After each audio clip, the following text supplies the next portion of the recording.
So it's not about getting rid of problems, but almost building our capacity to handle bigger and bigger problems.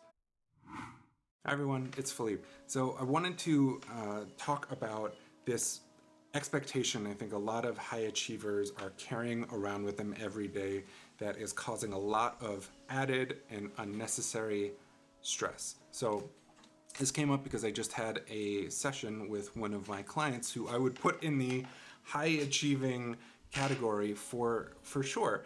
And I normally take a lot of notes, but the only thing that I drew in this whole conversation was this. But it was a doozy. And so I want to explain what this is. But first, let's start here. So I talked about expectations. I mentioned expectations. Here is the predominant expectation for a lot of high achievers, whether we will cop to it or not.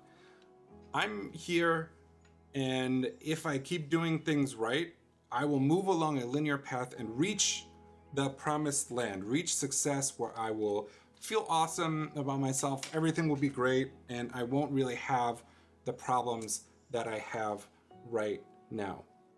This is how we think deep down because this is what we've been taught. It's almost the assembly line of the Industrial Revolution. Start here, keep moving, efficient, productive, get to where we want to go. Now, it's good to make progress, it's good to move forward, but I think when it comes to living a whole life and thinking about your journey of development personally and professionally, this way of seeing your journey creates a lot of added stress because of what it implies. It implies, well, two things. One is that there's a destination to reach, and so until you're there, then you're always just kind of arriving, always feeling incomplete.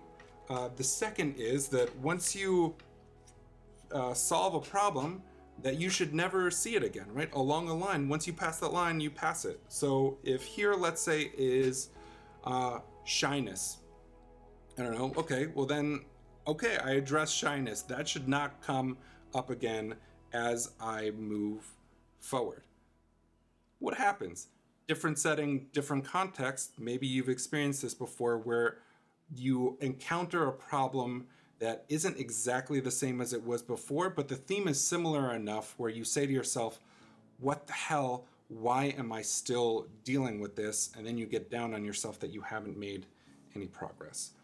This is how I think a lot of us operate. Again, regardless of the memes or the quotes that we put out on social media or the books we read to try to convince ourselves that we don't believe this.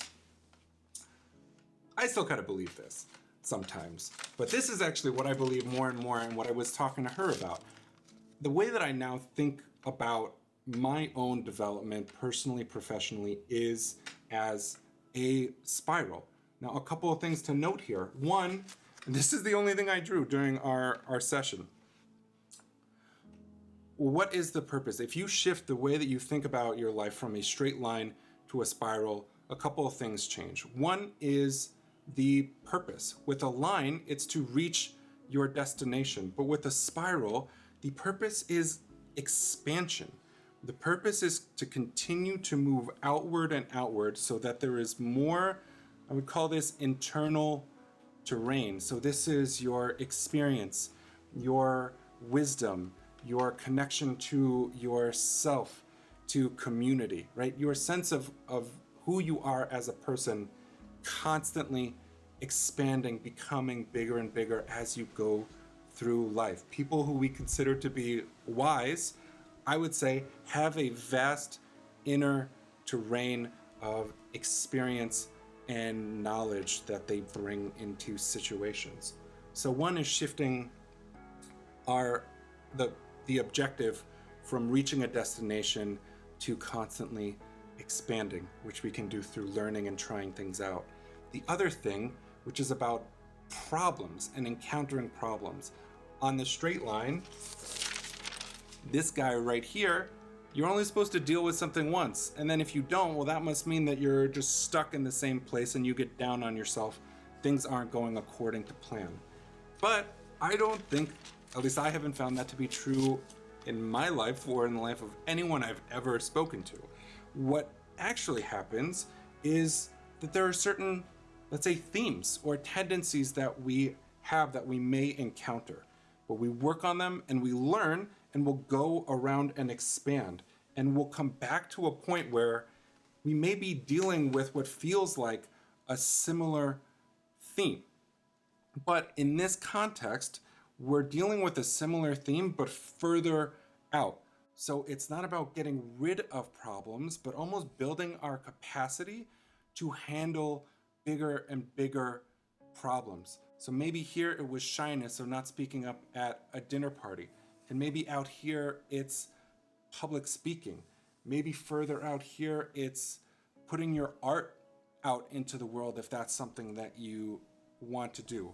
Maybe out here it's becoming a thought leader in your field, whatever it is. But the point is not to judge yourself when you encounter a different look of what feels like the same problem. If you've been doing your work and building your capacity as a human being, personally and professionally, it's okay. It may be of a similar theme, but if you're doing the work, the problems that you encounter are going to be bigger and bigger. And that's a sign that you're expanding who you are as a person, you're learning, you're growing, and this is what I think we should aim for. At least this is what I'm aiming for. So if you're still in this game, it's totally cool. I get it. But ask yourself, well, what is it that I can do to move into this space? Okay. Talk to you guys later. Bye.